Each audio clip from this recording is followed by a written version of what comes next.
અભય થઈને નિષ્પક્ષતાથી નિરપેક્ષ રીતે વાસ્તવિકતાનો અરીસો રૂપી સચોટ માહિતી લાવતો સત્યની સાથે અભય ટાઈમ્સ।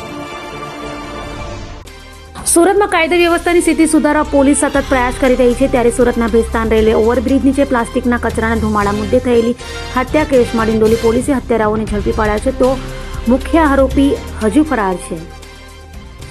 સુરતમાં કાયદા વ્યવસ્થાની સ્થિતિ જાળવી રાખવા પોલીસ સતત પેટ્રોલિંગ કરી રહી છે, ત્યારે સુરતના ડિંડોલી પોલીસ મથકની હદમાં આવેલ ભેસ્તાન રેલવે ઓવરબ્રિજ નીચે 12 મેના રોજ બપોરના સમયે હત્યાની ઘટના બની હતી, જેમાં મૃતક ઝાકીર ખાન પઠાણ ઓવરબ્રિજ નીચે પ્લાસ્ટિકના વેસ્ટનો વ્યવસાય કરતા હતા। ત્યાં ભેગા થતા કચરાને સળગાવવાથી નીકળતા ધુમાડાને લઈને આરોપીઓ સાથે સામાન્ય બોલાચાલી થઈ હતી। જો કે આ બોલાચાલી થોડા સમયમાં ઉગ્ર સ્વરૂપ ધારણ કરી ગઈ હતી અને બંને પક્ષો સામસામે આવી ગયા હતા।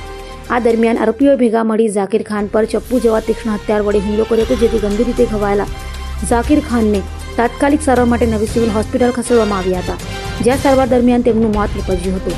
બનાવને લઈ ડિંડોલી પોલીસે તપાસ હાથ ધરી હતી અને ઝાકીર ખાનની હત્યા કરનાર પ્રીતમ રામનારાયણ શર્મા તથા શુભમ બાલકૃષ્ણ મરાઠીની અટકાયત કરી હતી, જ્યારે કિરણ ઉર્ફે ચેતન બાવિસ્કર ઇજાગ્રસ્ત હાલતમાં હોસ્પિટલમાં પોલીસ દેખરેખ હેઠળ છે।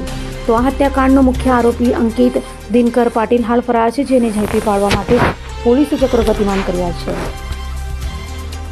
જાબીર ખાન પઠાણ અને એના પુત્રો અને એના જે બીજા મિત્રો હતા, એના પુત્રોના મિત્રો હતા, એમની ઉપર ચાકુ અને પ્લાસ્ટિકના દંડાથી હુમલો કર્યો। એમાં જે પ્રીતમ રામનારાયણ શર્મા જે છે એની પાસેના ચાકુથી આ ઝાકીર ખાનના સાથળના ભાગે ઈજા કરેલી હતી અને એમાં વધારે બ્લીડિંગ થતાં એમને સારવાર માટે સિવિલ હોસ્પિટલમાં મોકલેલા હતા અને એમનું સારવાર દરમિયાન એમનું અવસાન થયેલું છે। આ 4 આરોપીઓ પૈકી પ્રીતમ રામનારાયણ શર્મા અને શુભમ બાલકૃષ્ણ મરાઠે એ બંને તપાસના કામે અત્યારે એમની પૂછપરછ ચાલુ રહી છે, એમને ડિટેન કરવામાં આવેલા છે। અને એના સિવાય ત્રીજો જે આરોપી છે કિરણ ઉર્ફે ચેતન બાવિસ્કર, એને આ મારામારીમાં એને પણ ઈજા થયેલી છે, કારણ કે સામા પક્ષવાળા જોડે જે માથાકૂટ થઈ, મારામારી થઈ, એમાં એમને પણ ઈજા થયેલી છે। તો એમને અત્યારે હાલ સારવાર હેઠળ એપલ હોસ્પિટલમાં રાખેલા છે, એમાં ત્યાં જાપ્તો પણ રાખવામાં આવેલો છે, એટલે એમને પણ ત્યાંથી રજા આપેથી પછી આગળની કાયદેસર કાર્યવાહી કરવામાં આવશે।